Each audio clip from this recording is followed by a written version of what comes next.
Hi, and I want to thank you for tuning in to today's discussion. Today's discussion is basically our part one of test taking strategies, effective test taking strategies. So, we're going to begin with a little side note.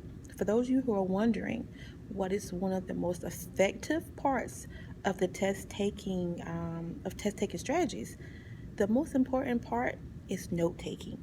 So, we're going to talk a little bit about note taking. So basically, preparing for your end of course exam begins the very first day you walk into your classroom. The first day that you sit into that classroom, you meet your instructor, the day that you start taking notes. Very important that you realize that. Note taking is one of the most important parts of test taking strategies. Okay? So with that being said, I'm going to give you just an overview of what note-taking strategies and what they are. Okay? So, learning to take excellent notes in the classroom setting is a skill that will enable you to stay organized. That's organized, ORGANIZED. Organized and equip you with the tools necessary for you to do well on all of your quizzes, your tests, and your projects. Good note-taking skills also allows a permanent record of key information. Key information. Now, this information you will use to integrate into your own writing, and also you will use it for exam revision. Taking reliable, accurate notes helps you distinguish where your ideas came from and how and what you think about those ideas. Begin with a binder, B-I-N-D-E-R, and loose leaf paper. So begin with these items instead of a traditional bound notebook. Using loose leaf paper will allow you to add and delete notes, as well as move pages freely in the binder. You can also neatly store handouts, that's HANDOUTS, and returned assignments among your notes in your binder. There are 5 steps to taking excellent notes. They are record, reduce, recite, reflect, and review. Recording materials presented in class is the first step in the process. At the top of your paper, you're going to write down the date, your name, the class, and the teacher or professor's name. And of course, any names of guest speakers that teacher may have in the class.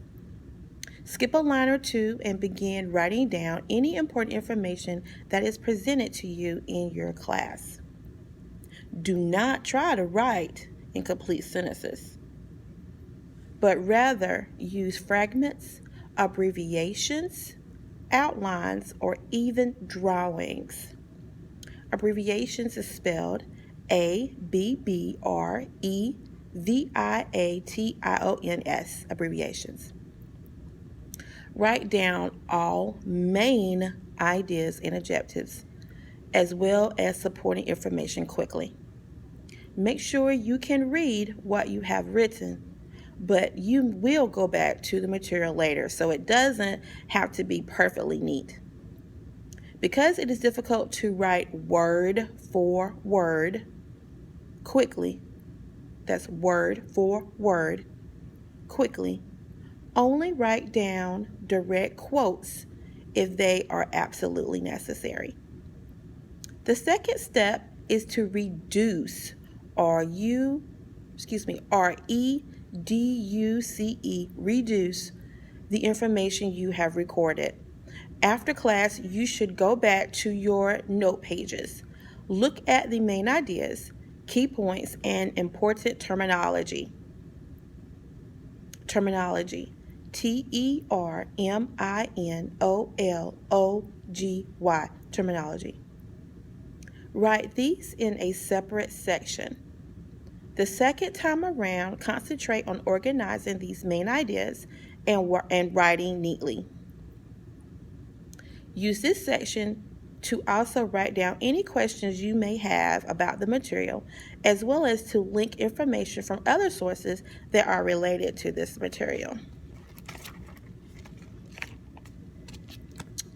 Reciting the information is the third step of successful note-taking.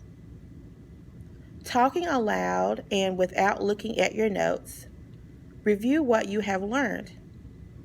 Using the main ideas you have written down, talk through the ideas in your own words.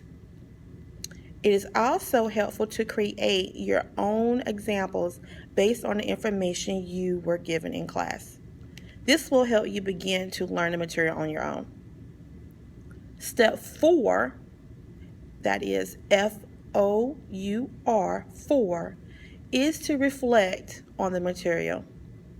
Think about what you have learned. Try to connect the information that you already know. Write down any further questions you may have after thinking over the material.